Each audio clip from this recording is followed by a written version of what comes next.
안녕하세요. 아이들이 어려워하는 수학, 별표 치는 수학만 쏙쏙 골라서 풀어주는 별표 타파 별타쌤 박지영입니다. 자, 이것만 하면 초등학교 준비 끝. 오늘 국어에 대해서 이야기하려고 하는데요. 아유, 한글 어지간히 읽으니까 뭐 우리말인데 뭐 국어까지 공부해? 이런 생각들이요. 굉장히 큰 발목을 잡습니다. 국어는요. 듣기에 굉장히 도움이 많이 되기 때문에요. 듣기를 잘해야 뭐를? 수업 시간 잘 들어야지 공부를 잘하겠죠? 그래서 공부를 잘할 수 있는 방법 중에 하나입니다. 그리고요, 국어가요, 암기 과목을요, 이해 과목으로 바꿔주는 굉장히 큰 무서운 도구가 되거든요. 그렇기 때문에 국어 굉장히 중요하게 생각하셔야 합니다. 이렇게 중요한 국어 어떻게 공부해야 될지 말씀드리겠습니다. 자, 국어의 영역은요, 5가지 영역이에요. 듣기, 말하기, 요게 하나예요. 그리고 읽기, 쓰기, 문법, 문학, 이렇게 5가지 영역으로 구분이 되어 있는데요. 제일 처음은요, 듣기, 말하기 영역 먼저 나왔어요. 왜요? 제일 중요한 영역입니다. 듣기, 말하기 영역이요. 잘 되어 있어야 나머지도 잘할 수 있거든요. 그리고 듣기, 말하기가 왜 중요하냐면요. 수업 시간에 굉장히 중요한 영역이 돼요. 국어뿐만 아니라 다른 시간에도요. 듣기, 말하기를 잘해야 수학도 이해 잘하겠죠. 그죠? 통합교과도 이해 잘할 수 있단 말이에요. 그래서 듣기, 말하기 영역은 굉장히 중요하다는 거 말씀드리고요. 1학년의 목표는, 교과 목표는요. 듣는 이를 고려하여 자신의 기분이나 느낌을 말할 수 있어요. 네, 첫 번째부터 말씀드리면요. 전에도 말씀드렸지만 듣기를 잘해야 공부도 잘한다는 거 알고 계시죠? 듣기를 잘해야 선생님 말을 이해하고 그리고 기억을 하고 공부를 잘할 수 있고요. 그 다음에 이런 경청도요. 듣기를 잘하는 게 경청이죠. 이런 것도 훈련이에요. 어떤 거를 훈련시켜 주시면 좋냐면은 엄마가 많이 들어준 친구들이 듣기도 잘해요. 우리 아이들 이야기를요. 밥 먹을 때 많이 하잖아요. 그러면 시끄러. 꼭꼭 씹고 빨리 먹어. 꼭꼭 씹는데 어떻게 빨리 먹어요? 그죠? 네, 빨리 먹어. 꼭꼭 씹어. 막 이렇게 얘기하시잖아요. 근데 그럴 때요. 밥상머리 교육이라고 굉장히 유대인도 중요하게 생각하는 교육인데요. 아이들의 이야기를 경청해주고 같이 이야기해 주시는 밥상머리 교육이 굉장히 중요합니다. 그래서 듣기를 공부하는 방법 하나, 밥상머리 교육. 꼭꼭 씹어먹어 시끄러 이 소리를 하지 마시고 네 아이들이랑 많은 이야기 대화해 주시면 좋을 것 같아요. 잘 듣는 친구가 이야기도 잘하고 남의 이야기도 잘 들어줍니다. 그리고 말하기도 훈련이에요. 저 요새 아이들이요 단답형으로 되게 이야기 많이 해요. 어제 저녁 뭐 먹었니? 삼겹살이요. 이렇게 막 얘기하는 친구들 많이 있거든요. 삼겹살 2호까지 얘기하면 되게 잘하는 거예요. 삼겹살. 이렇게 얘기하는 친구들 되게 많아요. 그러면 이렇게 말하기도 훈련이기 때문에 어제 저녁 무엇을 먹었니? 하면은 어제 저녁 삼겹살을 먹었어요. 이렇게 훈련을 좀 시켜주셔야 돼요. 예, 이런 것들이 사실 다른 사람들의 이야기를 잘 들었다는 표현도 되고요. 말을 잘 할 수 있는 훈련이 돼요. 면접 같은 거에서의 점수가 가장 높은 것들이 이런 거거든요. 그렇기 때문에 말하기도 지금부터 조금 훈련시켜 주셔야 돼요. 삼겹살 이렇게 대답하지 못하도록 좀 연습시켜 주시면 좋을 것 같습니다. 자, 그 다음은요. 읽기예요. 네, 읽기. 지금 한글 떠듬떠듬 읽는 친구들 되게 많이 있는데요. 걱정 안 하셔도 돼요. 근데 정확하게 소리 내어서 읽는 부분을 많이 시켜주셔야 돼요. 그래서 소리 내어 읽기를 우리 어려운 말로요. 음독이라고 하거든요. 그래서 어머님들 이제는 아이가 빨리 속독하고 빠르게 읽는 걸 속독이라고 그러거든요. 속독이나 묵독.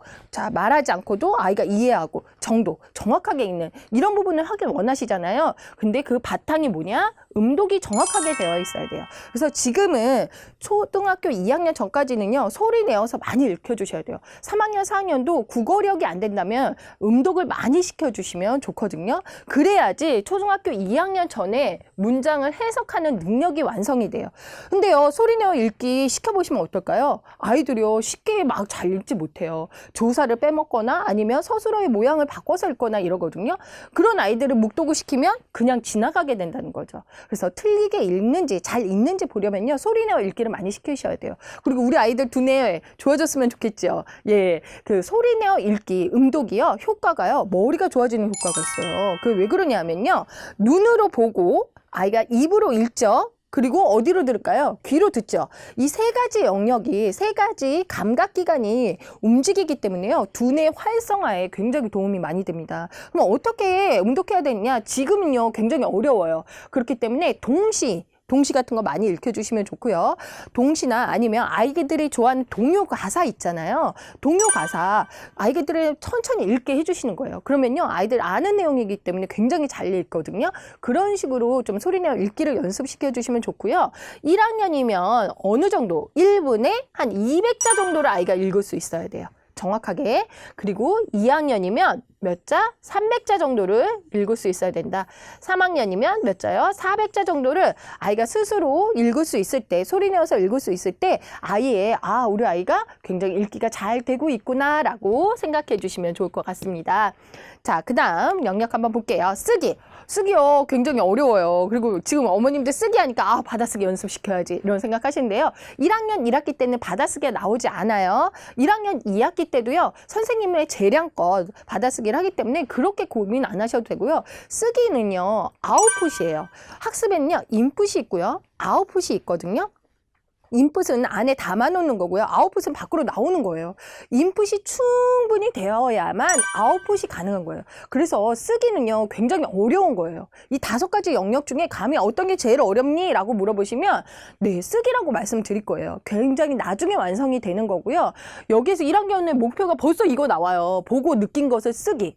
이거 글씨도 못 쓰는데 그죠? 네, 이거 어떻게 훈련시켜 주시면 좋냐면요. 아이랑 대화를 많이 하세요. 먼저 막 쓰게 하지 마시고요. 오늘의 일기를 쓴다든가 아이의 감정을 표현할 때는요. 입으로 이걸 스피크 라우드라고 그러거든요. 입으로 표현하게 하세요. 오늘 책을 읽었는데 어떤 내용이었고 어떻게 재밌었다. 나는 누가 더 마음이 많이 쓰였다. 이런 식으로 입으로 많이 하게 하고요. 부족하다면 어머님이 여기서 포인트를 조금 주시면 되겠죠. 그리고 나서 쓰기 훈련을 시키셔야지 바로 써라 하면 굉장히 어렵거든요. 그리고 쓰기는 제가 아까도 말씀드렸지만 아웃풋이다. 인풋을 많이 시켜주셔야 돼요. 어휘라든가 그리고 독서라든가 아는 게 많아야지 아이가 밖으로 나올 수도 있거든요. 그래서 문법, 문학 그리고 읽기 이 3가지를 인풋을 충분히 시켜 놓으셔야 쓰기 아웃풋이 나올 수 있다. 그래서 쓰기는 그렇게 준비해 주시면 좋을 것 같고요. 문법은요. 목표는요. 우리말과 글의 소중함을 아는 거예요. 문법을요. 굳이 말씀드리면 어휘력이라고 말씀드리거든요. 그러면요 초등학교 1학년 때는요 어휘력을 준비하는 시기예요. 그리고 2학년 때는 어휘력을 쌓는 시기, 그 다음에 3학년 때 본격적으로 폭발하는 시기예요. 그래서 너무 걱정은 안 하셔도 되고 준비해 주시면 되는데요. 어떻게 어휘력을 준비해 주시면 좋냐? 2가지 방법 말씀드려요. 하나는요 독서. 책을 통해서 아이가요 다양한 어휘를 경험하게끔 만들어 주셔야 돼요. 그리고 2번째는 뭐냐면 한자어라고 말씀드릴게요. 우리말이요 80%가 한자어예요. 그래서 어휘를 많이 알려면요 한자를 많이 알면 좋아요. 급수시험 나 보고 있어. 그런 급수시험에 대한 한자가 아니고요 활용할 수 있는 어휘예요. 예를 들면요 목마라는 말이 있으면 나무 목에 말마. 나무로 만들어진 말. 그리고 이비인후과 많이 가시죠? 이비인후과도 귀, 이, 그죠? 코, 비. 인후는 목구멍이란 뜻이죠. 이런 식으로 이런 것들이 아플 때 가는 병원 이해를 좀 시켜주셔야 돼요. 코, 비자 쓰지 않아도 돼요. 그런 식으로 한자어를 이해해 주시면 어휘력이 굉장히 좋아져요. 우리도 영어 단어 모르면 어머님들 해석할 수가 없잖아요. 아이들도 어휘를 모르면요 문장을 해석할 수가 없어요. 그래서 문해력이 굉장히 떨어지게 되는 거죠. 그래서 문법에서는 어휘력을 독서나 한자를 좀 준비해 주시면 좋다. 독서하는 방법은 제가 다음 채널에서 한번 또 말씀드릴게요. 그 다음에 문학은요 요때는 작품을 읽고 재미를 느껴야 돼요. 재미. 요때 좀 위인전을 익혀야 되나 이런 생각하지 마시고요. 교훈을 주는 탈무드를 익혀야 되나 재미있어야 돼요. 무조건 요때는요 7세 때는요 재미를 느끼게 해주셔야 돼요. 1학년 때 나 책 재밌어.